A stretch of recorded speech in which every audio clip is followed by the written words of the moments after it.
Alladzi arsala rasulahu bil huda wa dinil haqq liyudhhirahu 'ala ad-dini kullihi walau karihal musyrikun. Segala puji bagi Allah Jalla Jalaluh yang telah mengutus Rasulnya dengan petunjuk, dengan Al-Quran Al-Azim dan agama yang benar, agama Islam ini. Di mana barang siapa memeluk agama selain Islam, tidak akan diterima dari dia.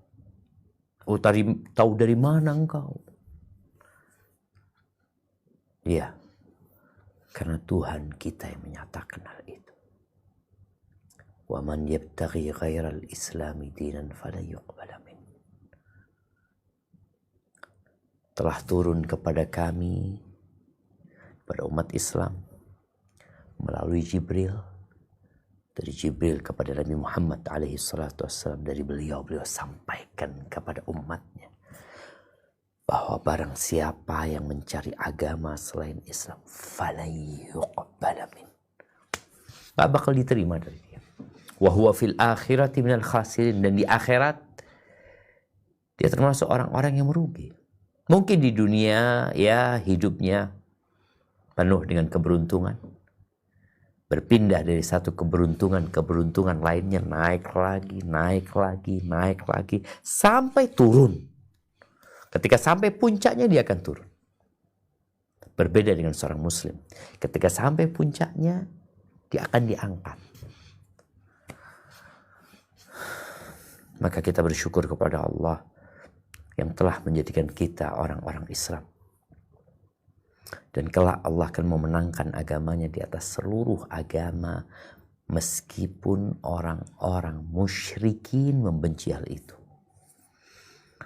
Allahumma 'allimna ma yanfa'una warzuqna uluman tanfa'una wahdina sawa'as sabil. Allahumma salli wa sallim ala abdika wa rasulika nabiyyina Muhammadin wa ala alihi wa ashabi ajma'in, amma ba'd. Ahibati fillah, kita telah membahas tentang beberapa surat dan beberapa ayat dalam Al-Quran Al-Azim yang memiliki fadilah tersendiri,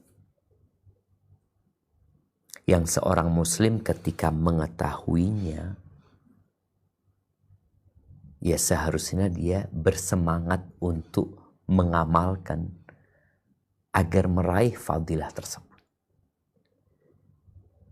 Jadi yang kita pelajari ini bukan untuk menambah wawasan belaka, bukan sekedar kita mengetahui sebuah ilmu, sebuah informasi, karena semua ilmu tidak ada gunanya kalau tidak diamalkan. Kita hari-hari ini tahu dengan bahaya terlalu banyak gorengan, minyak-minyakan. Tahu ilmunya, tahu. Tapi apakah ilmu itu akan menyelamatkan dia kalau ternyata dia tidak mengamalkan ilmu tersebut? Kita tahu bahwa ternyata gula, terlalu banyak gula itu berbahaya. Tapi tetap aja kita makan es krim, yang manis-manis ya. Apakah ilmunya bermanfaat? Nggak berguna. Sekedar ilmu, sekedar pengetahuan, apabila tidak berubah menjadi sebuah praktek dalam kehidupan ini, ya hanya sekedar informasi di situ. Orang nggak jadi sehat, orang tidak jadi sehat karena dia mengetahui makanan-makanan sehat. Orang nggak jadi sehat karena dia tahu teknik olahraga yang bagus, enggak. Kapan dia jadi sehat? Ketika ilmu yang dia ketahui dia praktek dalam kehidupan. Harapan ana kita semua, khususnya para santriwati di rumah Quran, Markas Ahlu Mahabbatillah, agar mereka setiap kali dapat ilmu langsung diamalkan, nggak perlu murojaah. Kalau diamalkan nggak perlu dimurajaah. Karena biasanya murojaah itu agar kita bisa menjawab soal ketika ujian. Tapi kalau sudah diamalkan, ya udah, tujuan ilmu itu untuk diamalkan. Semoga kita bisa mengamalkan. Dan dalam mengamalkan itu memang berat. Lebih berat lagi istiqomah. Nah, kita akan baca tentang ayat kursi. Tafadhal.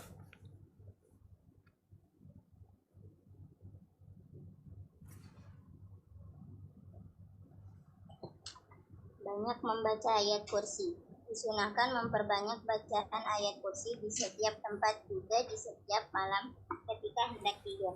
Dan hendaknya membaca muawwidzatain setiap selesai sholat. Sebagaimana terdapat dalam hadis sahih dari Uqbah bin Amir radhiyallahu anhu, dia berkata, Rasulullah menyuruhku membaca muawwidzatain setiap selesai sholat. Hadis riwayat Abu Daud, Tirmizi, dan Nasa'i. Tirmizi berkata hadis hasan sahih. Barakallahu fikum. Di sini ada anjuran memperbanyak bacaan ayat kursi.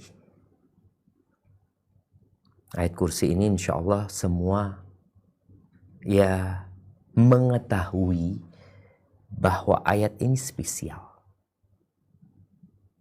Dibaca di banyak tempat.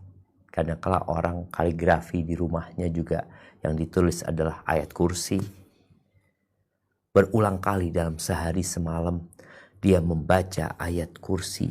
Sebenarnya ada apa dengan ayat kursi ini? Maka anak ingin kita semua supaya lebih semangat lagi mengamalkan adalah dengan mengetahui fadilahnya. Yang pertama berkaitan dengan ayat kursi ini. Ayat kursi ini adalah a'zamu ayatin fil Quran. A'zam. Ada 6.000 lebih ayat Al-Quran. Ada 114 surat. Dan ternyata dari 114 surat itu, surat yang paling mulia adalah Al-Fatihah.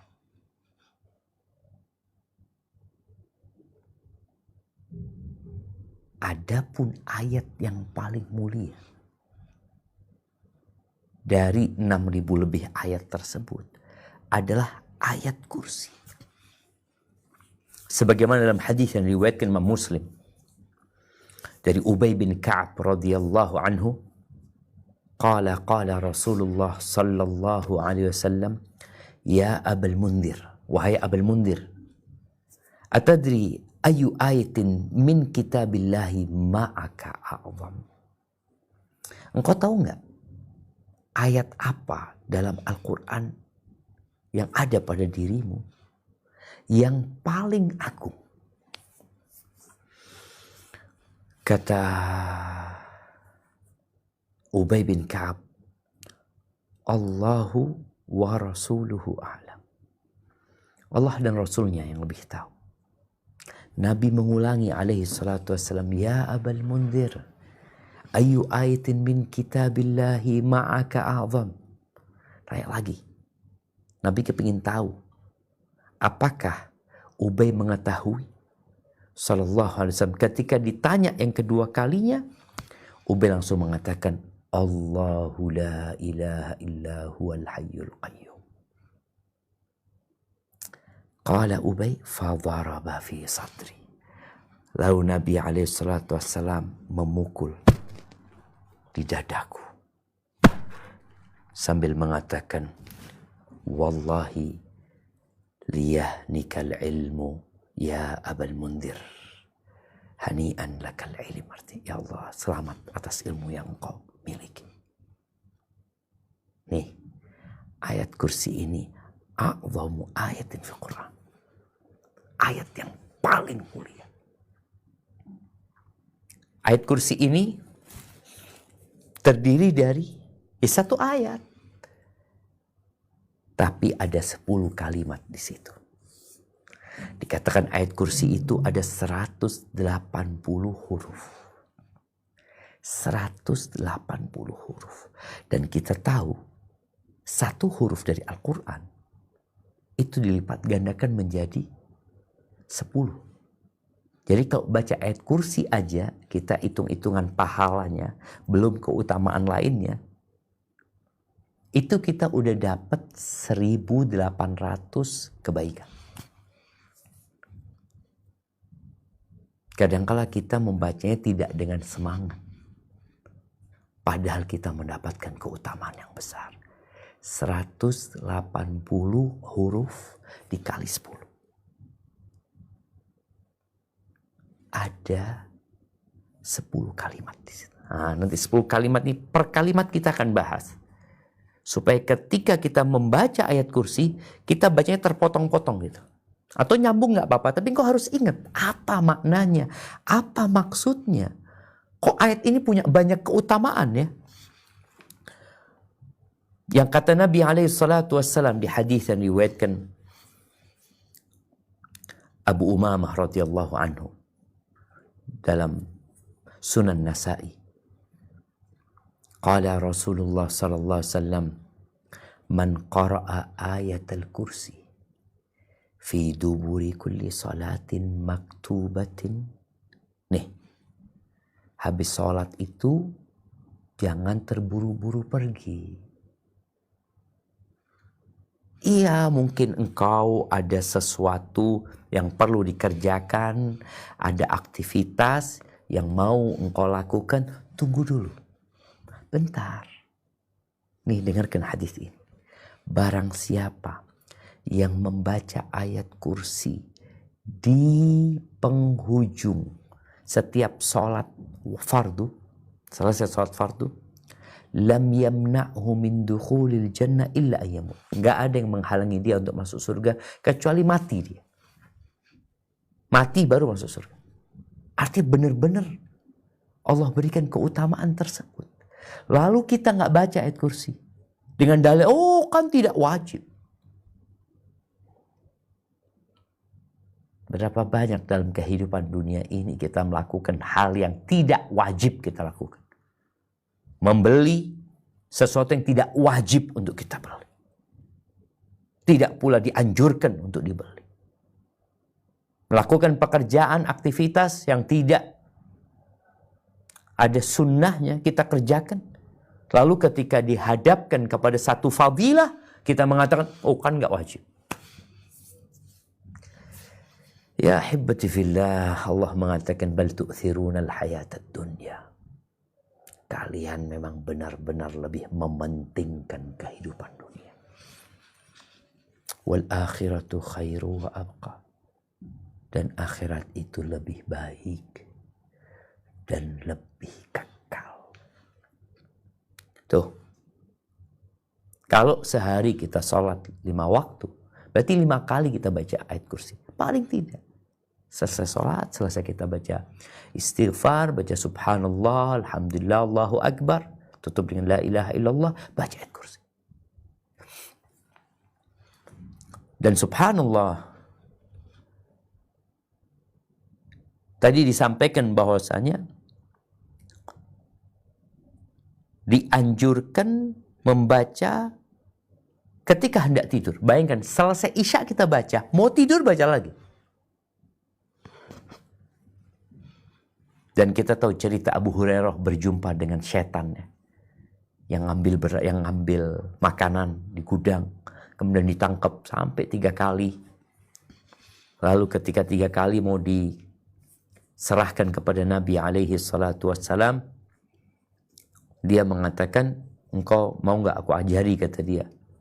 Aku ajari beberapa kalimat yang bermanfaat buat engkau, kata dia. Apa kata dia? Katanya, setan ini, idza awaita ila firashika, kalau engkau berangkat menuju ke tempat tidurmu, faqra ayatul kursi, engkau baca ayat kursi sampai selesai.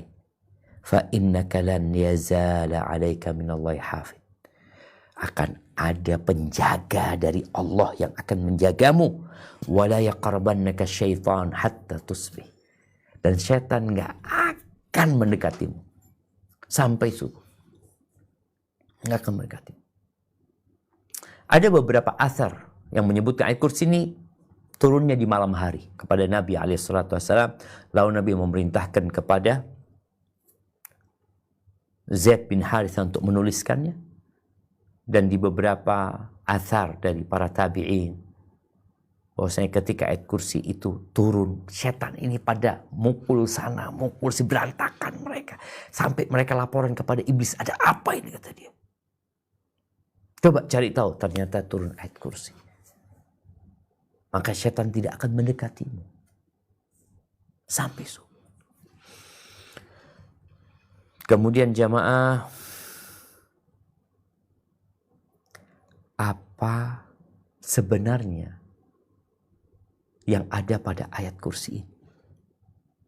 Tadi disebutkan hurufnya ada 180,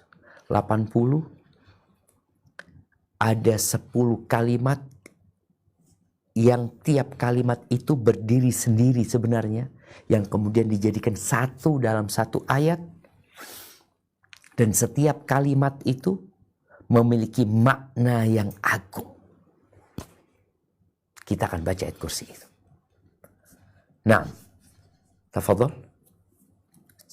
Ditampilkan ayat kursi kemudian dibaca.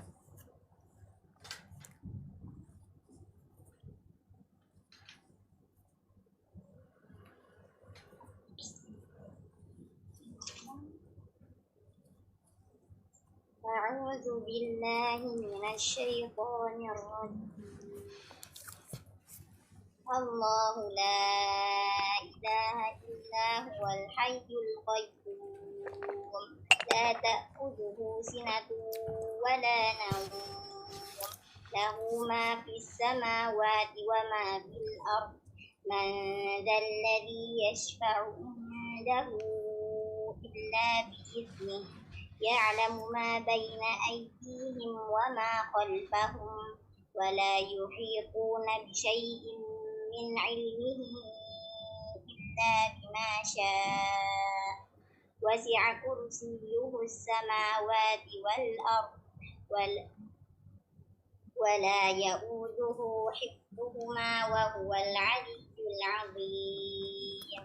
Barakallahu fik. Nah, artinya Allah tidak ada Tuhan yang berhak disembah melainkan Dia yang hidup kekal lagi terus menerus mengurus. Nah, afwan, ana kepingin baca artinya ini dipotong 10 potongan. 10 potongan. Coba, potongan yang pertama dibaca.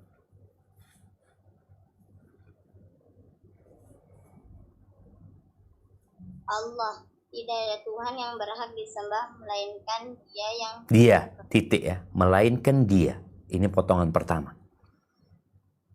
Melainkan Dia. Baik. Terus? Allah, tidak ada Tuhan selain Dia yang maha hidup, yang terus menerus mengurus. Berhenti tadi. Jadi lanjut bacaannya, Dia yang hidup kekal lagi terus menerus mengurusin makhluknya. Ini yang kedua. Baik, lanjut. Tidak mengantuk dan tidak tidur. 3. Miliknya apa yang ada di langit dan apa yang ada di bumi. 4. Tidak ada yang dapat memberi syafaat di sisinya tanpa izinnya. 5. Dia mengetahui apa yang di hadapan mereka dan apa yang di belakang mereka. 6. Dan mereka tidak mengetahui sesuatu apapun tentang ilmunya, melainkan apa yang Dia kehendaki. 7. Kursinya meliputi langit dan bumi. 8. Dan Dia tidak merasa berat memelihara keduanya. 9. Dan Dia maha tinggi. 9 udah 10 terakhir. Dan Dia maha tinggi, maha besar. Barakallahu fikum. Ini jemaah. 10 kalimat dalam satu ayat.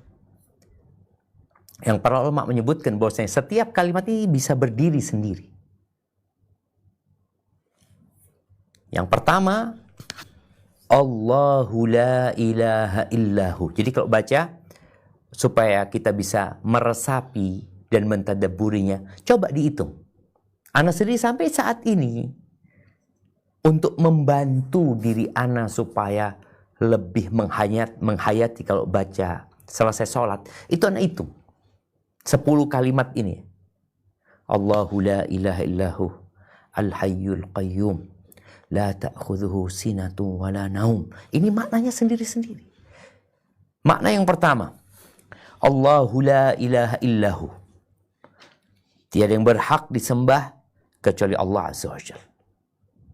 Sebuah pernyataan tauhid. Ada banyak sesembahan yang disembah oleh manusia dengan bentuk yang beraneka ragam.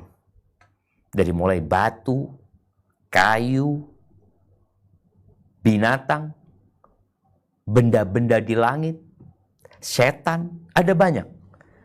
Maka kita mengatakan tiada yang berhak disembah atau tiada yang disembah dengan hak, dengan benar, illallah, kecuali Allah Azza wa Jalla. Baik, setelah pernyataan tauhid ini, penjelasan Allah itu siapa, yang kita sembah ini siapa sebenarnya? Al-Hayyu Al-Qayyum. Dialah yang maha hidup. Dialah yang hidup selalu, tidak ada awal dan tidak ada akhir baginya. Dan semua yang hidup di muka bumi ini ada awal dan akhirnya. Nah, dan semua kehidupan itu berasal dari pemberian Allah Azza wa Jalla. Makanya manusia dulu nggak ada. Terus jadi ada, hidup.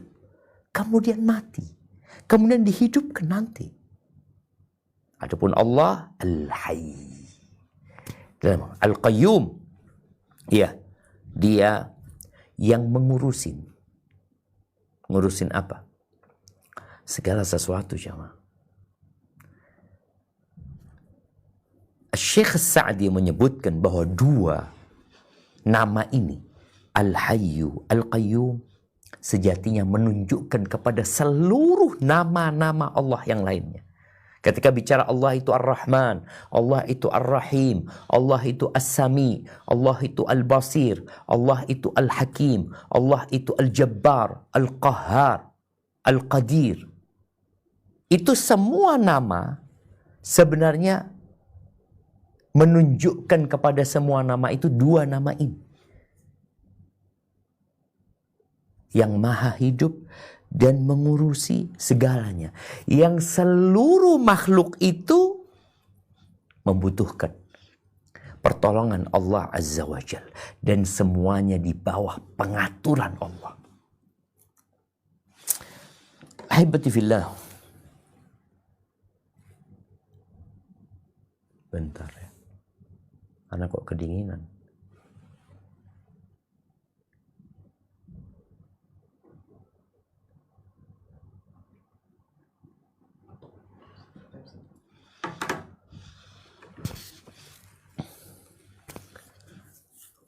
Nah, semua makhluk itu di bawah pengaturan Allah Azza wa Jalla. Ana, anta, anti, antuma, antum, antunna, huwa, huma, hum, hiya, huma, hunna. Semuanya dalam pengaturan Allah Azza wa Jalla. Nggak ada yang lepas dari pengaturan Allah, nggak ada. 8 miliar manusia. Ya. Dan entah berapa juta miliar makhluk yang lainnya. Berapa triliun jadi. Itu semua di bawah pengaturan Allah Azza wa Jalla. Sehingga ketika orang tahu yang ngatur ini semua Allah, iya gitu loh. Hujan turun, tumbuh-tumbuhan tumbuh, ikan melahirkan, ikan mati, ayam berkokok, semut berjalan, nyamuk menghisap darah, orang itu sakit, kemudian jadi sembuh, orang itu hidup, dapat rizki, bekerja. Oh, ini semua Allah yang ngatur. Nah, maka ketika engkau membaca Allahu la ilaha illahu Al-Hayyul Qayyum, Allahu Akbar. Ahibati fillah, diriwayatkan oleh Imam Tirmidzi dari Anas bin Malik radhiyallahu anhu qala kana an-nabiy sallallahu alaihi wasallam idza karabahu amrun. Nabi alaihi salatu wasallam itu biasanya kalau dirundung sebuah permasalahan. Kita semua punya masalah. Sebagian orang bisa ketawa ketika berjumpa dengan kawannya, menyembunyikan permasalahan dia. Dia bisa bekerja dengan berusaha tersenyum. Padahal dia punya masalah. Siapa yang gak punya masalah? Hidup ini masalah. Dan kita hidup dalam rangka keluar dari masalah. Nabi kalau ada masalah, apa yang beliau lakukan? Qala, beliau berkata, Ya Hayyu Ya Qayyum. Dipanggil tuh Allah dengan dua namanya ini yang menunjukkan kepada seluruh nama-nama dan sifat Allah yang lainnya. Karena yang namanya As-Sami, gak akan ada Sami kecuali ketika hidup. Al-Alim, sama. Ar-Rahmanir Rahim. Maka Nabi mengatakan, Ya Hayyu Ya Qayyum. Kan kita disuruh berdoa dengan memanggil nama Allah. Walillahil asma'ul husna fad'uhu biha. Nabi doa yang dipanggil Allah, bukan gurunya, bukan kiainya, bukan syekhnya, bukan Nabi juga. Yang dipanggil itu Allah. Makanya kadang-kadang sebagian kita punya masalah, dia panggil gurunya, ya Habib Fulan, ya Syekh Fulan, ya Kiai Fulan, ya Ustadz Fulan, atau apalah. Nabi enggak. Beliau ngajarin kita, kalau engkau punya masalah, siapa yang kau panggil? Ya Hayyu Ya Qayyum. Ada yang kalau punya masalah dipanggil Ya Husain, Ya Husain, Ya Ali. Enggak, yang dipanggil Allah dengan namanya Ya Hayyu Ya Qayyum. Birahmatika astaghits, dengan rahmatmu aku minta pertolongan. Aku minta bantuan ya Allah. Ya Hayyu Ya Qayyum. Maka biasakan lisanmu. Ketika engkau punya masalah, ya kita orangnya lemah, kita nggak mampu berbuat kecuali ditolong sama Allah. Maka minta tolongnya sama Allah.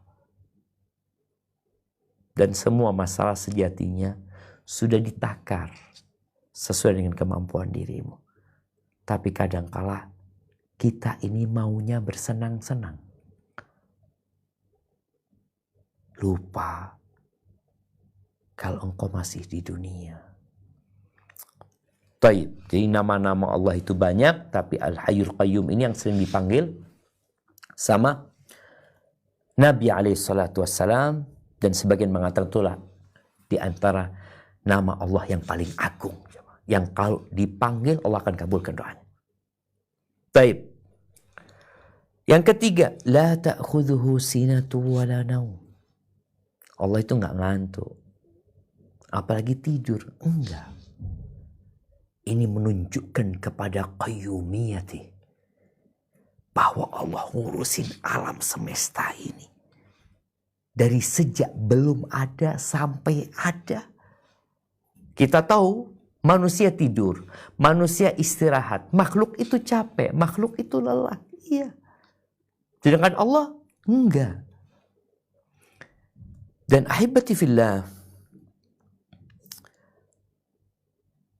apapun yang terjadi di muka bumi ini, ketika orang itu ngantuk, dia dikasih tanggung jawab, kasih pekerjaan, manusia merasakan capek, lelah, dan ngantuk. Kalau dia terus menjalankan kerjaannya berbahaya. Seperti seorang yang nyetir mobil dikatakan kalau ngantuk, istirahat. Istirahat. Makanya kerja dalam sehari 8 jam ada istirahatnya. Karena orang capek, lelah, ngantuk. Malam hari tidur. Pagi hari baru seger. Ini Allah al-Hayyul Qayyum. La ta'khuduhu sinatu wa la naum. Allah ngatur alam semesta ini. Bagaimana planet-planet itu berputar. Bagaimana matahari berputar. Bagaimana lautan. Bagaimana hutan. Bagaimana angin. Yang ngatur semua Allah, dan Allah itu tidak ngantuk dan tidak pula tidur. Kemudian ahibati fillah,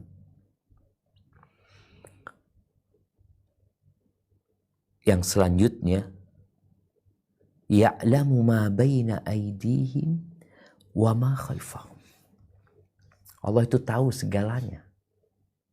Yang lalu, yang akan datang. Bahkan Allah tahu dengan detail. Ya'lamu ma kana wa ma yakun. Allah itu tahu dengan apa yang bakal terjadi. Bagaimana terjadinya nanti, Allah tahu. Allah tahu dengan butiran pasir yang ada di bangunan rumah kita.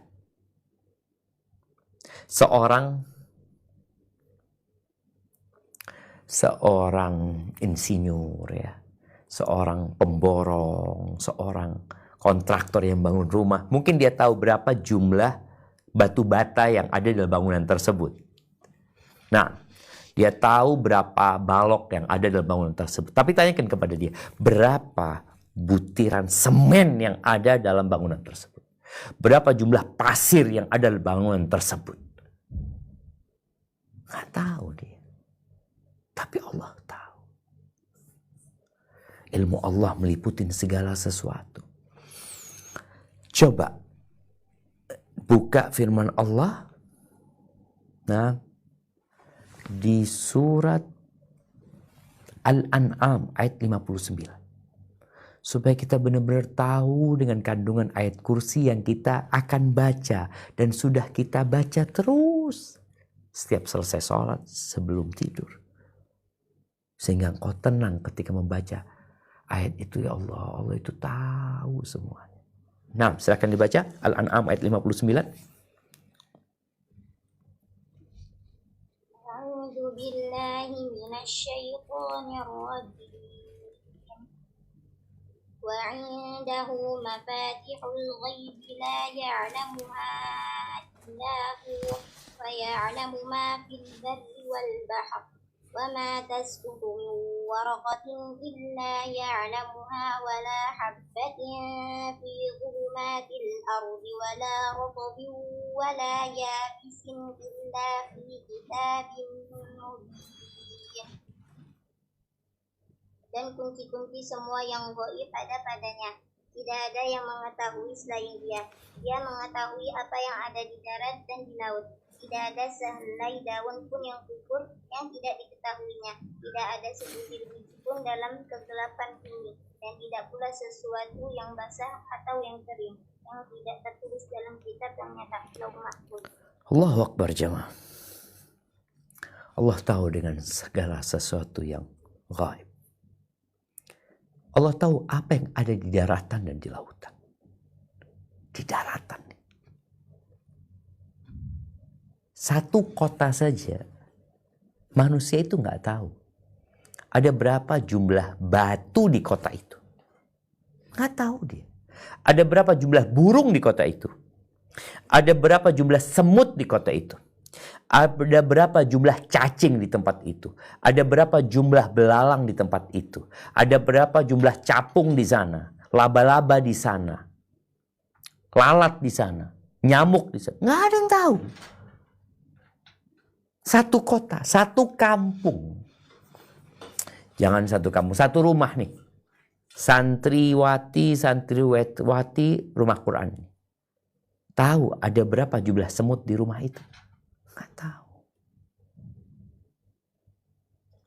Ada berapa jumlah nyamuk? Kata orang tahu, Ustaz. Nyamuknya cuma satu. Kawannya nggak tahu berapa banyak. Nggak ada yang tahu. Allah tahu. Ya'lamu ma fil barri wal bahr. Berapa sih? Berapa volume air laut itu berapa? Orang nggak tahu. Sepandai apapun. Hanya Allah yang tahu. Tuh. Daun-daunan. Tadi malam berapa daun yang jatuh di BSD? Ada yang tahu? Nggak ada yang tahu.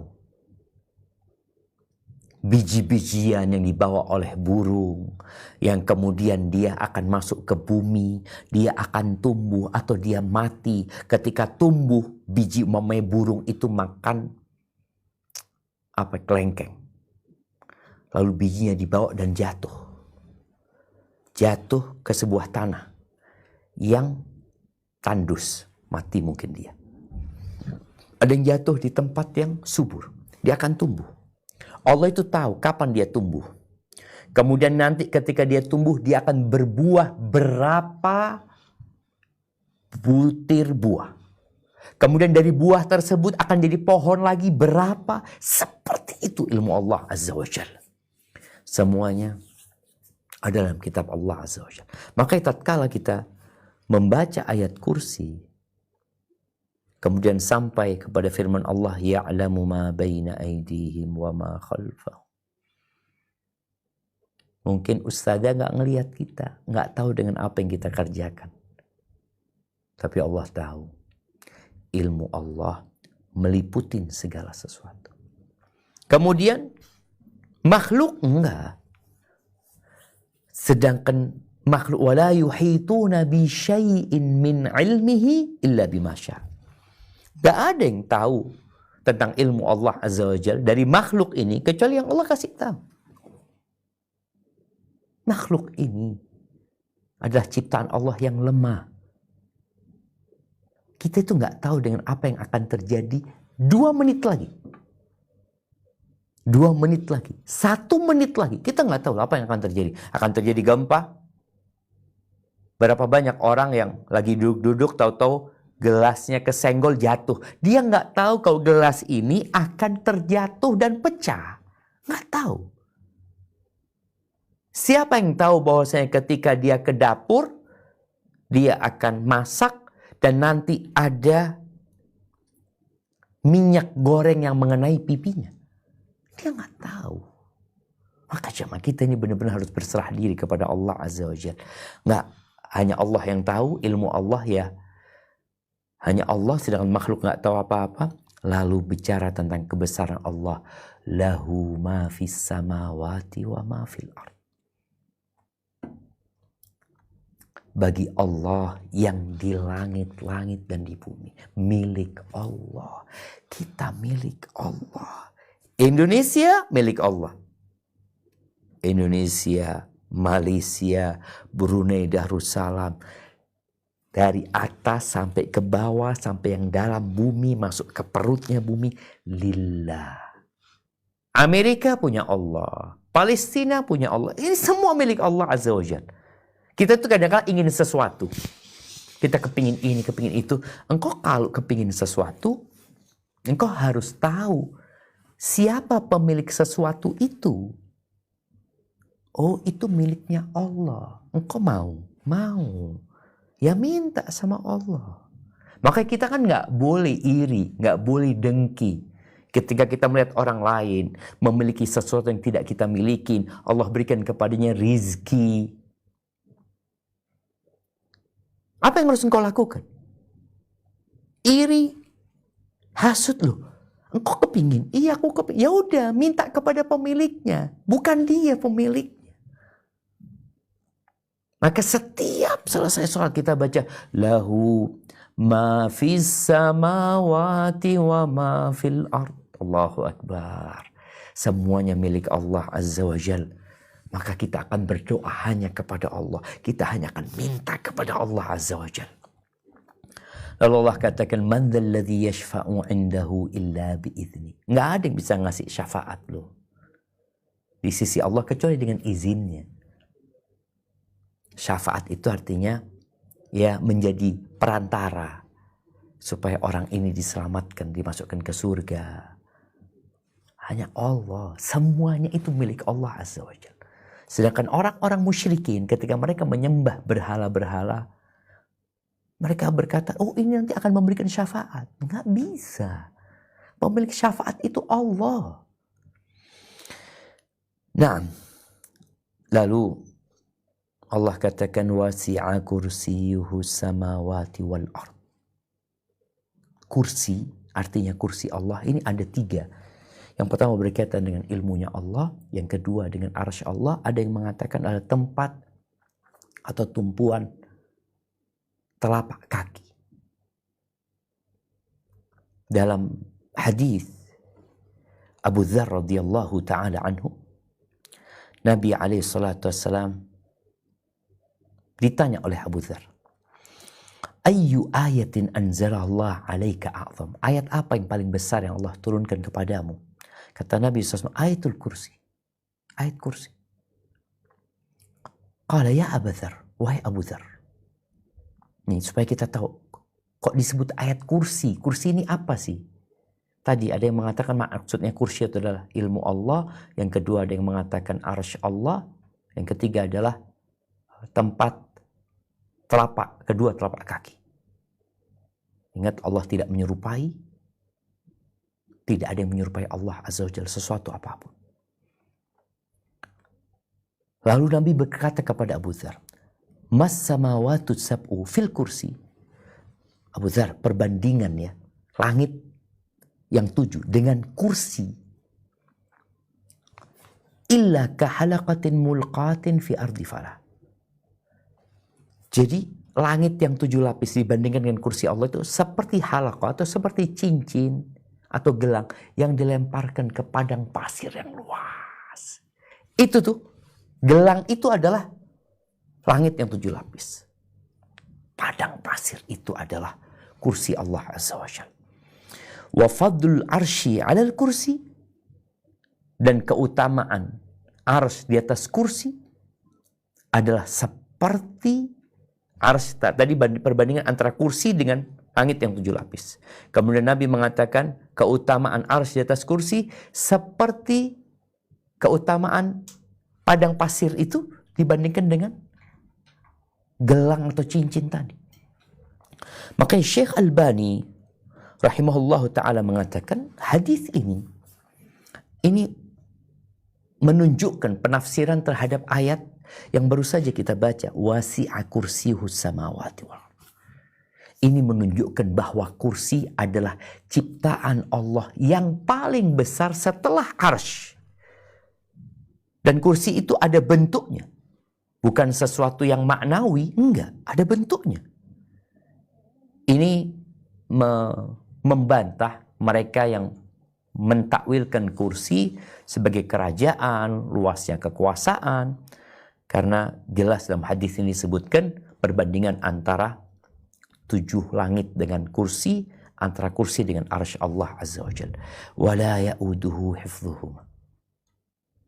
Allah itu enggak terbebani ya dengan ngurusin langit dan bumi ini, enggak. Kita kadang-kadang suruh ngurusin sesuatu, aduh capek ini itu. Ya itu makhluk, tapi Allah nggak terbebani ngurusin 8 miliar manusia sekarang. Ada yang lahir, ada yang mati, mereka yang harus dapat rezeki, ada yang sakit, harus ada yang diobatin, yang ini daftar kerja, yang ini di PHK, yang ini kecelakaan, yang ini selamat. Kejadian-kejadian itu. Allah sama sekali tidak terbebani dalam pengurusan langit dan bumi ini. Wahuwal aliyul azim. Ini yang ke-10. Dan dialah Allah yang maha tinggi. Dia berada di atas arsy-Nya. Dia tinggi dengan kehormatan dan kedudukannya. Dan dia jauh di atas sana, di atas arsy-Nya, ngurusin alam semesta ini. Al-Azim, dialah yang memiliki keagungan. Allah Azza wa Jalla. Maka ahibati fillah tadi, kalau baca coba. Mau baca langsung silahkan, tapi kalau ingin mentadaburi kadangkala kita perlu ya berhenti. Allahu la ilaha illahu al-hayyul qayyum la ta'khudhuhu sinatun wa la naum lahu ma fis samawati wa ma fil ard man dhal ladzi yashfa'u 'indahu illa bi'idhnihi ya'lamu ma baina aydihim wa ma khalfahum wa la yuhituna bi syai'in min 'ilmihi illa bima syaa' wasi'a kursiyyuhu samawati wal ard wa la ya'uduhu hifdhuhuma. Yang ke-10, wa huwal 'aliyyul 'azim. Coba engkau resapi, engkau hayati. Nggak ada ayat di dalam Al-Quran yang mencakup penjelasan tentang kebesaran Allah dengan 10 kalimat ini kecuali di ayat kursi. Dan itu pula yang menjadikannya ayat yang paling agung dalam Al-Quran Al-Azim. Maka kita disunnahkan memperbanyak baca ini. Barakallahu fiik. Baik. Dilanjutkan.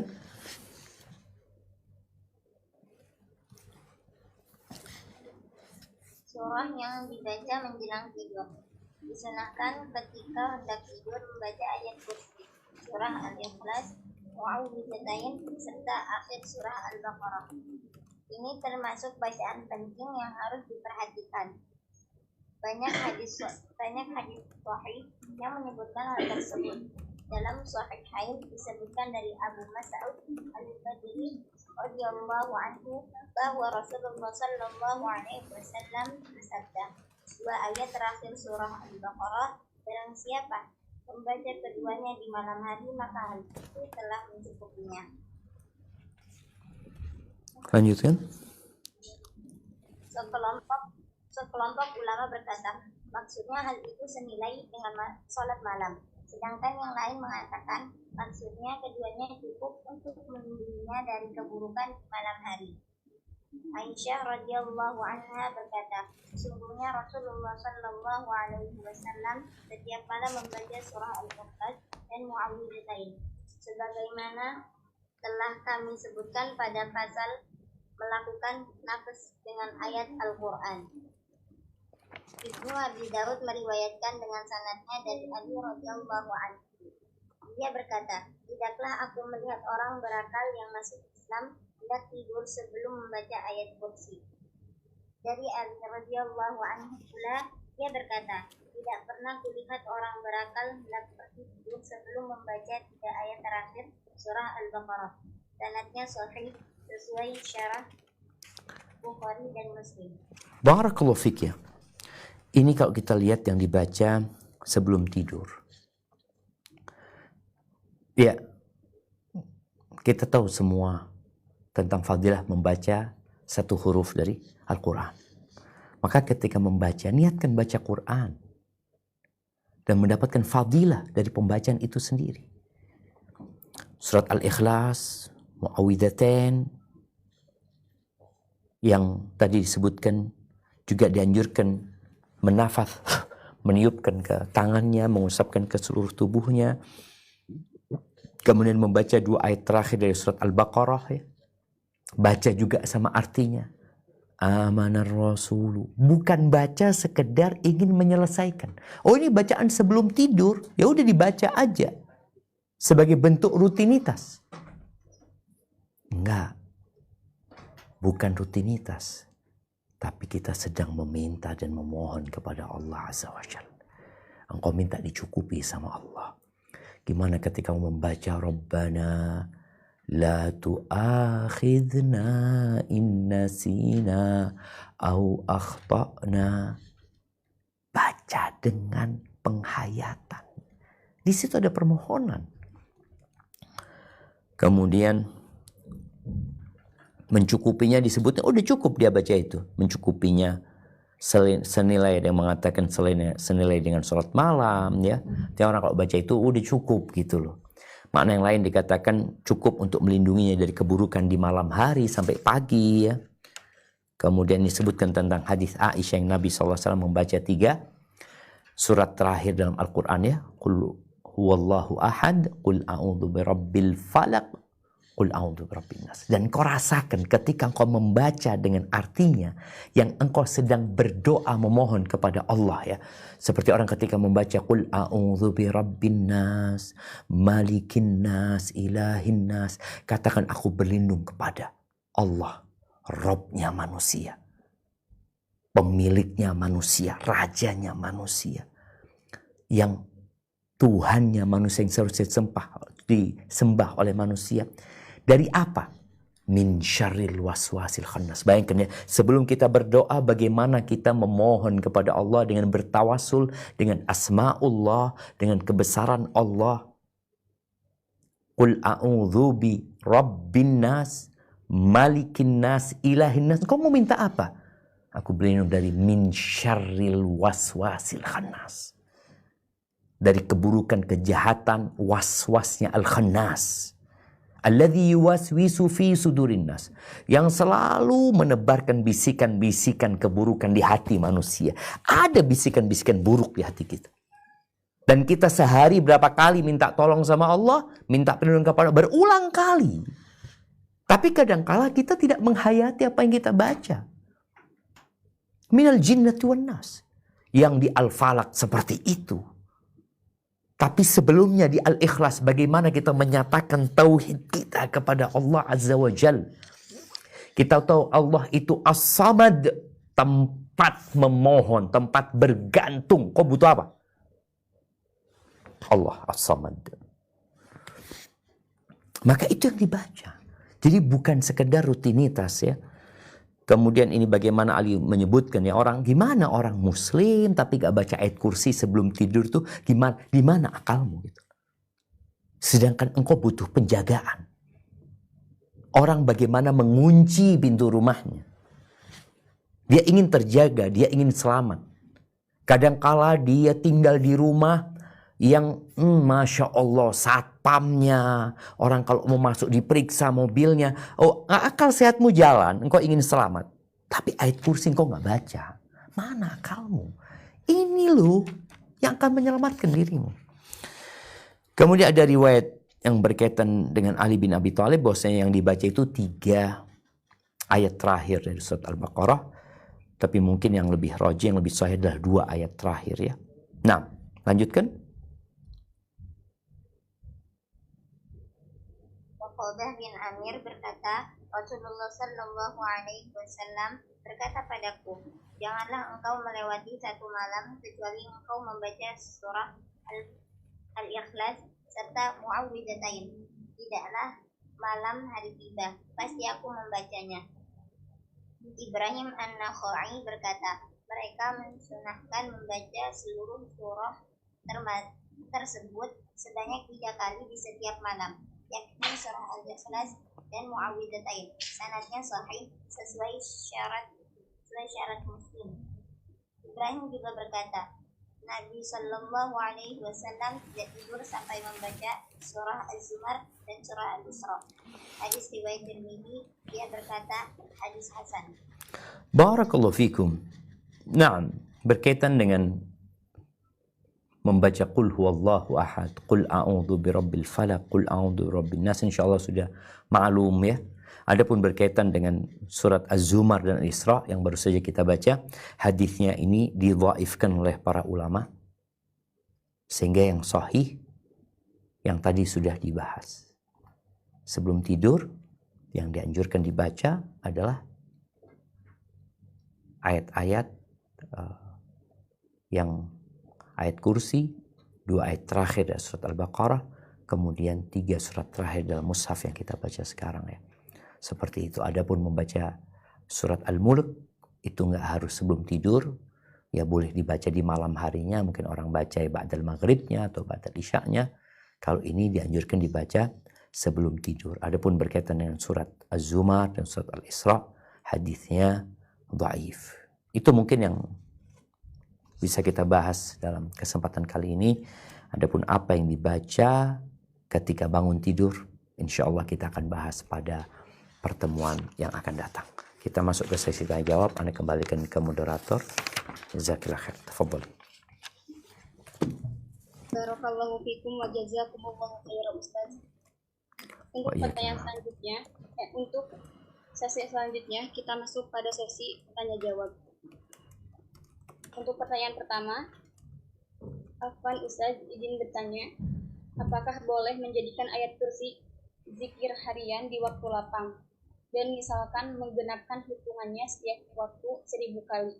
Jazakallahu khair, barakallahu. Barakallahu fikum.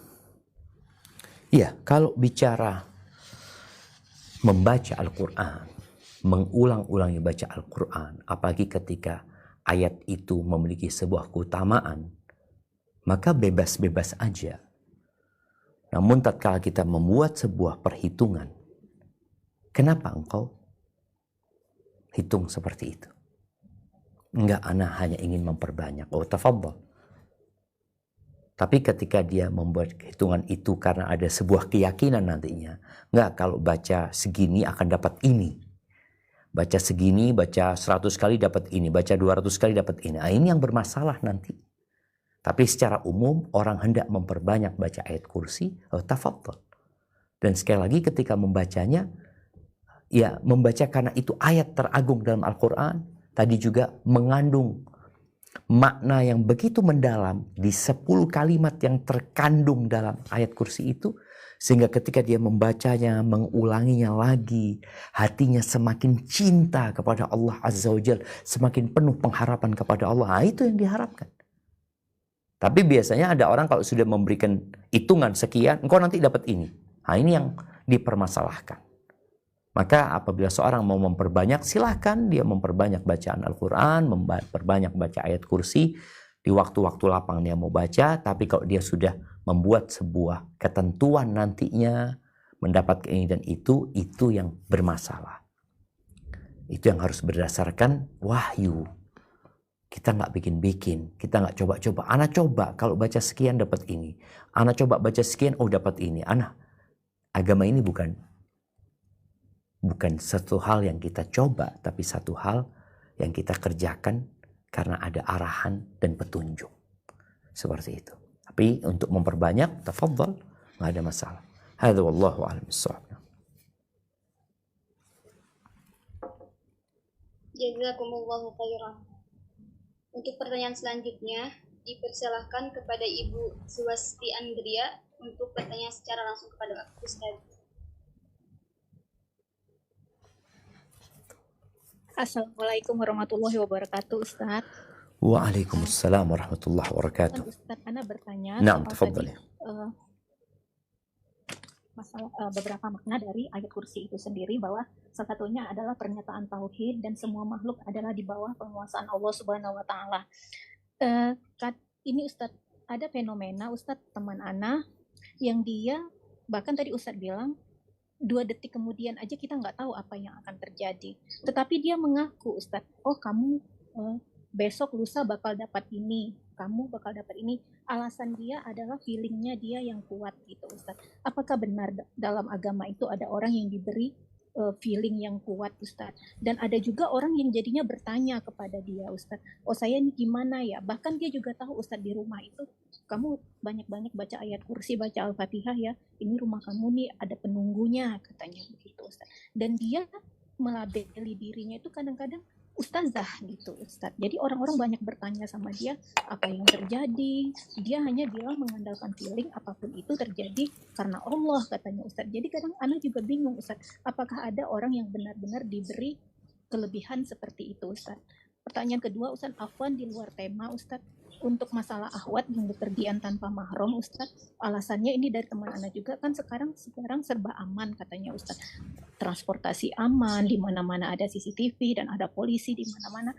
Jadi apakah hadis Rasulullah yang melarang perempuan tanpa mahram itu masih relevan dengan kondisi kita sekarang, Ustaz? Jazakillah khairan katsira, Ustaz. Assalamualaikum warahmatullahi wabarakatuh. Waalaikumsalam warahmatullahi wabarakatuh. Masya Allah, barakallahu fiik. Ya, ahibati fillah. Sejak zaman dulu itu ada orang-orang yang mengaku tahu dengan sesuatu yang akan terjadi. Biasanya mereka disebut paranormal. Mereka disebut kahin. Yang menyampaikan sesuatu yang bakal terjadi karena feelingnya dia. Atau karena memang dapat informasi dari jin. Bagaimana Nabi SAW menjelaskan bahwa jin itu berusaha mencuri-curi berita dari langit. Karena jin gak tahu. Maka dia mencuri-curi berita. Ketika dia dengar, berarti kan dia tahu. Bukan dianya tahu, dia mendapatkan informasi.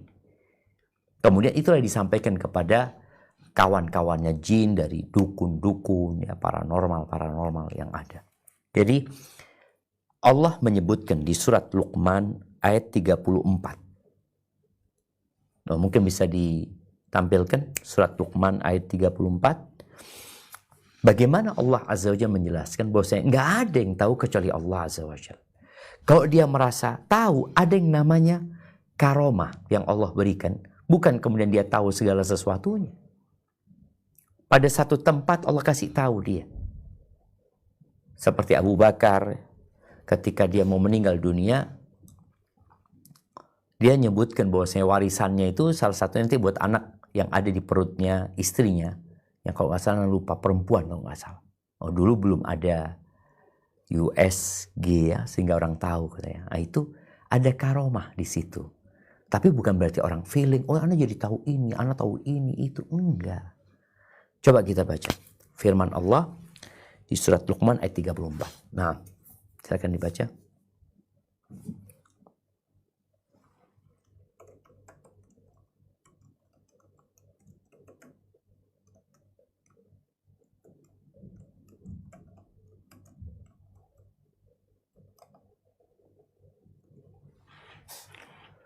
Nah, tafadhali.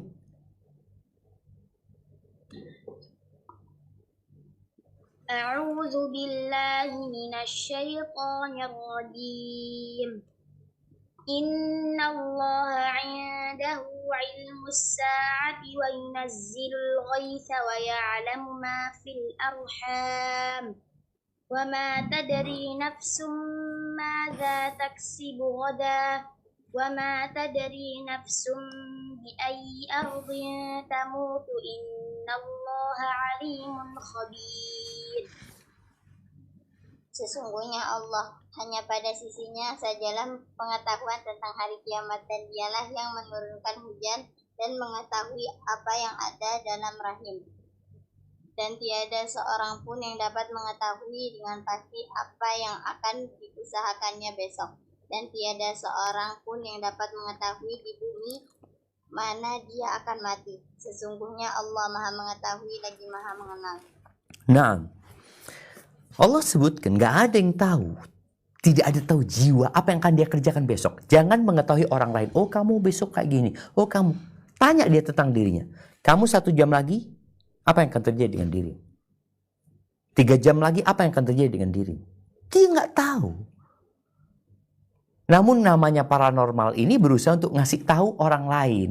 Karena tujuannya adalah bagaimana orang itu jadi kagum sama dia, mengagungkan dia. Tadi jadi dipanggil ustaz, enggak ada. Allah sudah sebutkan wa ma tadri nafsun madza taksibu ghadan. Orang ini enggak tahu apa yang akan dia kerjakan besok. Besok apa yang akan terjadi? Jam 7 kau ngapain besok? Oh ini boleh jadi besok kau sakit. Enggak ada yang tahu ya. Maka orang yang menyampaikan, dikatakan, oh aku punya feeling, nggak ada yang tahu dengan yang gaib kecuali Allah SWT.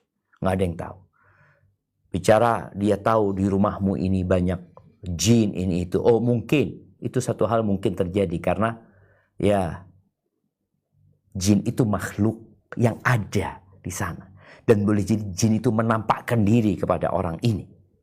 Nah, maka kita baca ayat kursi, baca Al-Baqarah, nggak apa-apa. Tapi kalau sudah menyampaikan sesuatu yang gaib, mengetahui orang ini tanpa dia ngasih tahu, berarti ada yang memberitahu dia biasanya jin di sini.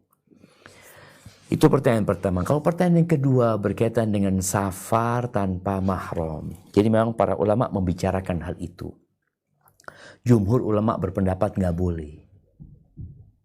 Mereka berbicara, apakah safar tanpa mahram ini ada ilahnya, ada alasannya kenapa dilarang. Kalau ternyata alasannya keamanan, berarti kalau aman nggak apa-apa. Momennya seperti itu. Ya, memang sebagian menyampaikan seperti itu. Tapi ternyata nggak semudah itu keamanan buat wanita. Kalau dikatakan, oh sekarang kan ada CCTV. Berapa banyak orang-orang yang dirampok di bawah CCTV. Ada CCTV, bahkan CCTV itu menjelaskan kalau orang ini dirampok di pinggir jalan, kelihatan CCTV. Ada orang yang dipukul, ada orang yang diperkosa, ada CCTV. Jadi kalau bicara keamanan itu, ya keamanan itu menjadi salah satu faktor mungkin, tapi kita tahu hadisnya menjelaskan tidaklah wanita safar kecuali dengan mahramnya. Maka nasihat ana, ketika engkau tidak membutuhkan safar tersebut, ini bukan umroh, bukan apa ya, safar ya, maka janganlah safar kecuali dengan mahram. Tapi ketika engkau harus safar tanpa mahram karena sebuah kebutuhan yang mendesak, maka banyak-banyaklah beristighfar, memohon ampun kepada Allah Azza wa Jal karena engkau melakukan safar tanpa mahram, tapi engkau punya keperluan dan insya Allah ada jaminan keamanan. Seperti itu, wallahu a'lam bishawab. Nah. Jazakumullahu khairan Ustaz. Untuk pertanyaan selanjutnya. Assalamualaikum Ustaz. Izin bertanya. Waalaikumsalam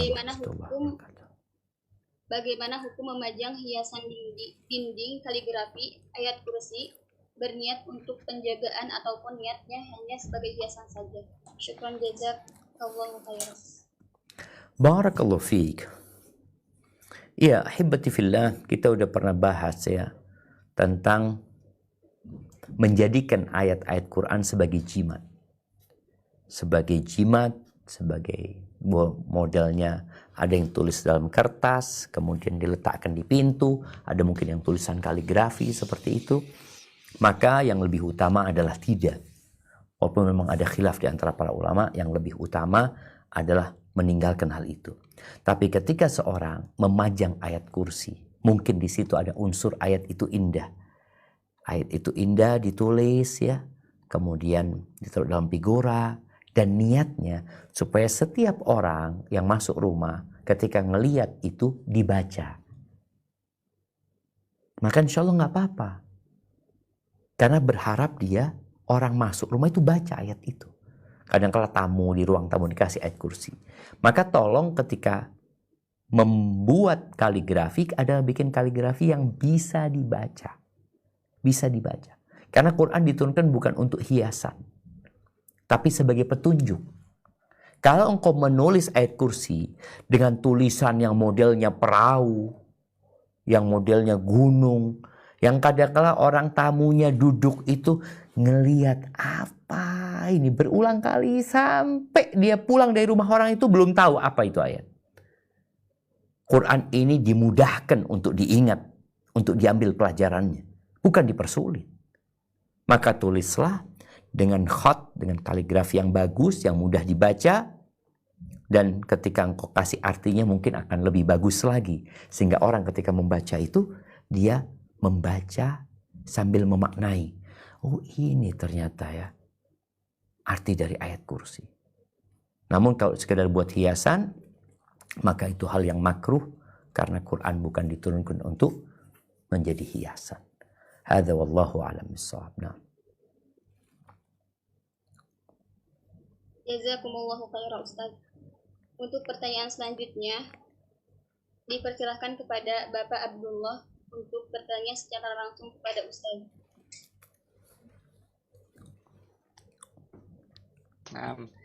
Assalamualaikum warahmatullahi wabarakatuh. Waalaikumsalam warahmatullahi wabarakatuh. Naam, tafadhal. Ya, mau bertanya Ustaz.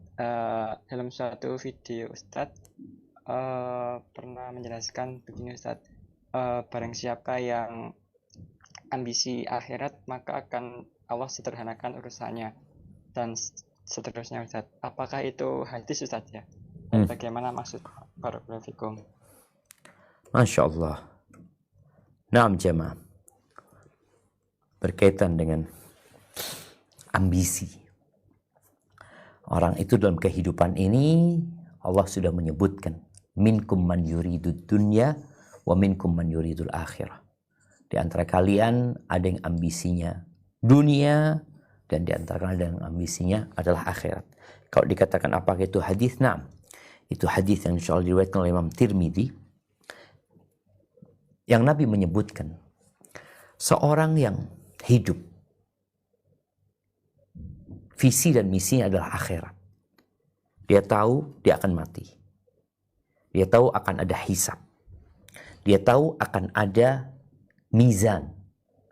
Dia tahu akan ada sirat yang harus dia lewati.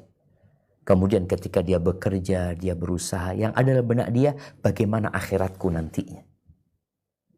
Bukan berarti dia miskin, boleh jadi dia kaya raya. Tapi yang dia cari adalah akhirat. Itu ambisi dia. Maka urusannya Allah yang pertama, ja'alallahu ghinahu fi qalbi. Allah akan jadikan kekayaan di hatinya. Ini orang jadi orang yang nerima dengan takdir Allah Azza wa Jalla. Kaya hati dia. Yang kedua, jama'al syamla. Urusan yang disederhanakan, tidak ruwet hidupnya. Orang yang ambisinya akhir nggak ruwet karena dia tahu dia sakit pun ya insya Allah sakit ini menghapuskan dosa, mengangkat derajat ya. Sakit ini juga mendekatkan diri kepada Allah karena ada akhirat yang dia cari di situ. Wa atathu dunya wa khiraghima. Dunia akan datang kepada dia dalam kondisi hina. Dia nggak cari dunia ini gitu. Dia dapat dunia alhamdulillah, dia nikmatin, dia bagikan. Yang dia cari apa? Akhirat. Itu kalau bicara ambisi akhirat. Orang yang ambisinya akhirat, maka Allah akan jadi kekayaan di hatinya walaupun nggak punya apa-apa. Atau dia kaya pun, kaya beneran. Gimana kaya beneran? Kata Nabi SAW, Laisal ghina an kathratil arad. Kekayaan itu bukan dengan banyaknya harta benda. Enggak. Engkau pikir orang kaya itu yang banyak harta benda. Seperti yang kita tahu sekarang ya. Orang terkaya pertama fulan, kedua. Karena apa? Karena dihitung asetnya sekian, cashnya sekian. Enggak. Kaya itu bukan dengan kayak gitu. Boleh jadi itu orang yang dianggap terkaya di dunia adalah orang yang paling miskin di dunia sebenarnya. Karena ambisi. Walakinnal ghina ghinan nafas. Tapi kekayaan yang sebenarnya adalah kekayaan jiwanya. Kaya dia nerima dengan apa yang Allah berikan kepada dia. Makanya kadang-kala orang ini kaya nerima. Ada yang kaya nggak nerima. Miskin nerima. Ada miskin yang nggak nerima. Jadi seperti itu berkaitan dengan masalah orang yang menjadikan akhirat adalah ambisinya. Dia bekerja, dia berusaha. Tapi yang dalam benak dia, bagaimana akhiratku. Ketika dia dapat rezeki, dia berbagi. Dia beli yang dia inginkan. Tapi dia ingat ada bagian dia buat akhirat yang harus dia persiapkan. Bukan untuk berbangga-banggaan, bukan untuk sombong, ria, enggak. Tapi dia menuju kepada Allah dan diperbolehkan dia menikmati dari dunia ini yang halal. Sehingga dia tidak menginginkan apa yang ada di tangan orang lain, enggak. Ingin memiliki, enggak. Orang lain sudah, aku minta sama Allah Azza wa Jal dan aku ridha dengan apa yang Allah berikan kepada aku. Hadza wallahu a'lam bissawab. Naam. Jazakumullahu khairan Ustaz. Untuk pertanyaan selanjutnya, dipersilahkan kepada Ummu Eza untuk bertanya secara langsung kepada Ustaz.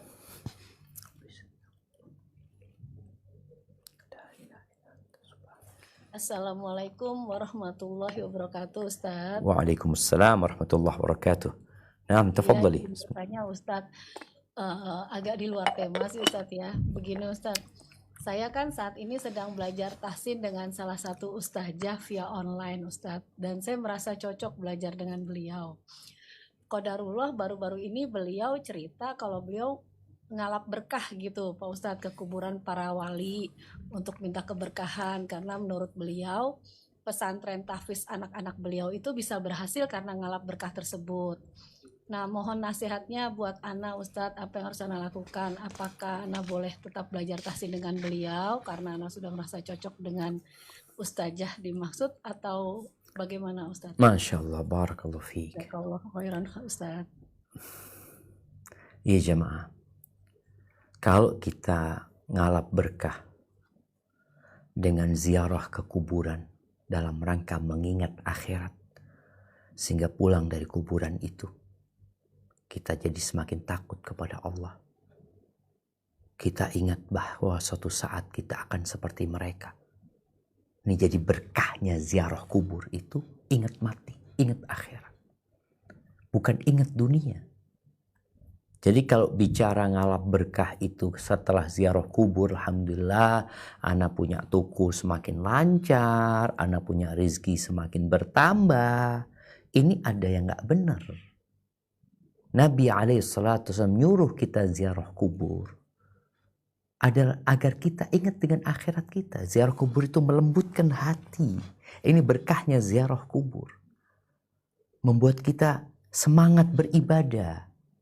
Bukan semangat untuk urusan dunia. Itu mungkin yang perlu diingatkan. Jadi apa yang harus dilakukan? Ya sampaikan engkau sebagai seorang murid yang baik ya. Yang kau lihat mungkin sesuatu yang dilakukan oleh ustadzanya mungkin tidak sesuai dengan sunnah. Disampaikan apakah memang seperti itu ustadzah? Apa sih tujuan ziarah kubur itu sebenarnya? Bagaimana Nabi alaihissalatu wassalam menguburkan para sahabatnya, bagaimana model ngalap berkahnya para sahabat dengan kuburan-kuburan yang ada, yaitu untuk ingat kematian sebenarnya. Itu mungkin yang perlu disampaikan kepada ustadzanya. Kalau ternyata memang nggak nyambung, nggak ketemu, maka ada dua kemungkinan. Kemungkinan pertama, nggak ada ustadzah selain dia. Ya udah mau gimana, nggak ada ustadzah selain dia, cuma dia yang bisa ngajarin ana, maka ana akan belajar, tapi ana berhati-hati takut ada mungkin ya ajaran-ajaran yang tidak sesuai dengan sunnah Nabi SAW yang harus dihindarin. Kalau nggak ada ustadzah kecuali dia. Tapi kalau ada ustadzah yang lain mungkin lebih baik, karena boleh jadi ya namanya guru ya biasanya akan mengajak muridnya untuk melakukan apa yang dia lakukan. Seperti tadi, ketika dia menyampaikan itu kepada muridnya, harapannya muridnya tahu, engkau kalau ingin berhasil, lakukan itu juga. Mungkin seperti itu harapan sang ustadzah. Maka lebih baik engkau cari ustadzah yang lain dan semoga dapat ustadzah yang cocok, yang sesuai, yang juga akan mengajarkan bagaimana menjalankan sunnah-sunnah Rasul SAW. Sekali lagi ingat, ziarah kubur disyariatkan dalam rangka mendekatkan diri kepada Allah Azza wa Jalla, mengingat kematian, kemudian melembutkan hati, membuat kita jadi lebih semangat untuk ya berlomba-lomba menuju kepada Allah, bukan untuk cari dunia. Dan juga mendoakan yang mati, bukan meminta kepada yang mati, tapi mendoakan yang meninggal dunia. Jadi kita berangkat ke kuburan, doakan dia agar dia diampuni dosa, karena dia udah gak bisa beramal lagi. Tapi sebagian orang enggak, malah ada yang minta kepada yang sudah meninggal dunia. Hadza wallahu alam bissawab. Nah. Baik, kita pertanyaan terakhir mungkin sebelum masuk ke kuis. Jazakallahu khairan kepada Ustaz. Untuk pertanyaan terakhir, dipersilahkan kepada Ibu Bubu Sapuro untuk bertanya secara langsung kepada Ustaz.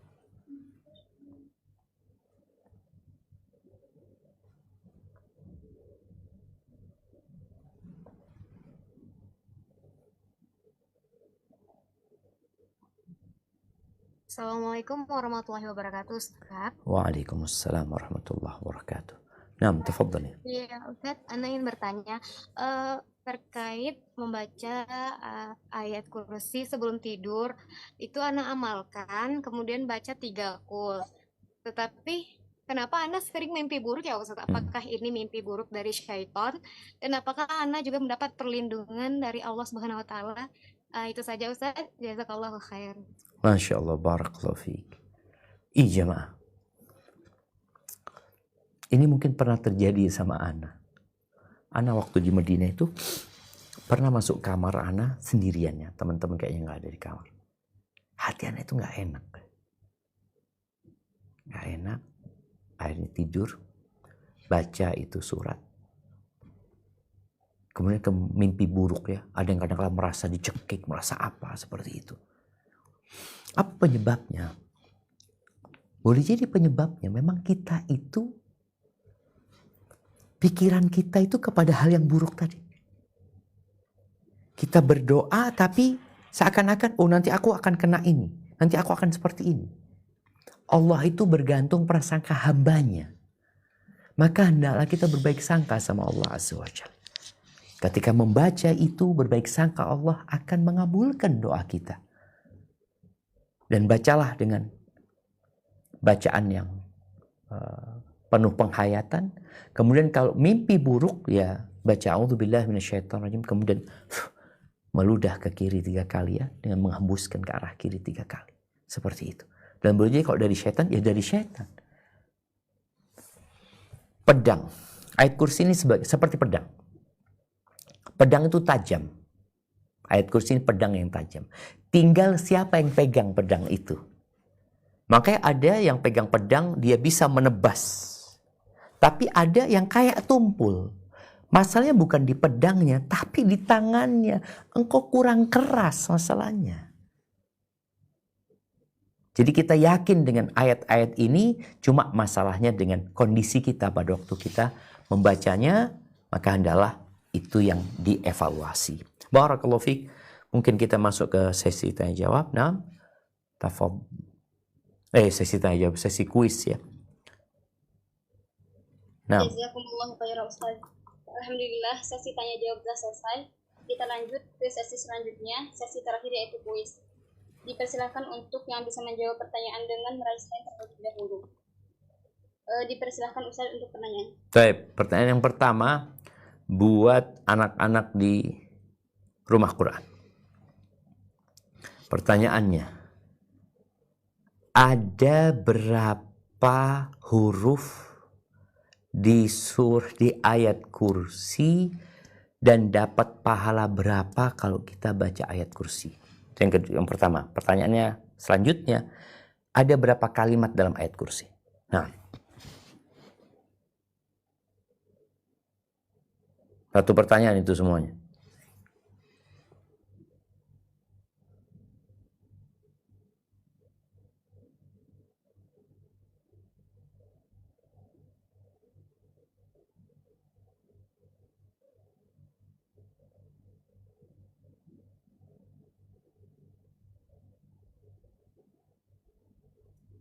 Ada ayat kursi itu ada 180 huruf, ada 10 kalimat, terus pahalanya itu apa ya pahalanya? Pahalanya itu 10 kalimat dikali 2 kan Ustaz? Kok 10 kalimat? 180 huruf dikali 10. Jadi berapa? Sama dengan berapa? 1000 apa? 1800. Nah, sahih. 1800. Nah. Makasih Ustaz. Barakallahu fiik. Baik, pertanyaan yang kedua. Kapan saja dianjurkan membaca ayat kursi?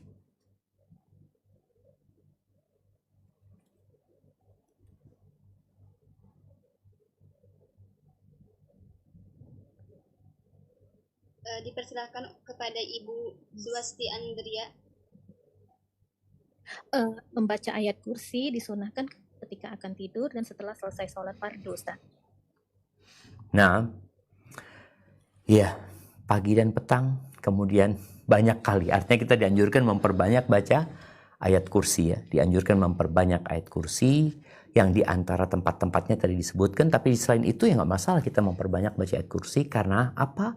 Karena di ayat yang paling agung dalam Al-Quran, Al-Azim. Baik, pertanyaan selanjutnya. Dapat apa orang yang baca ayat kursi setiap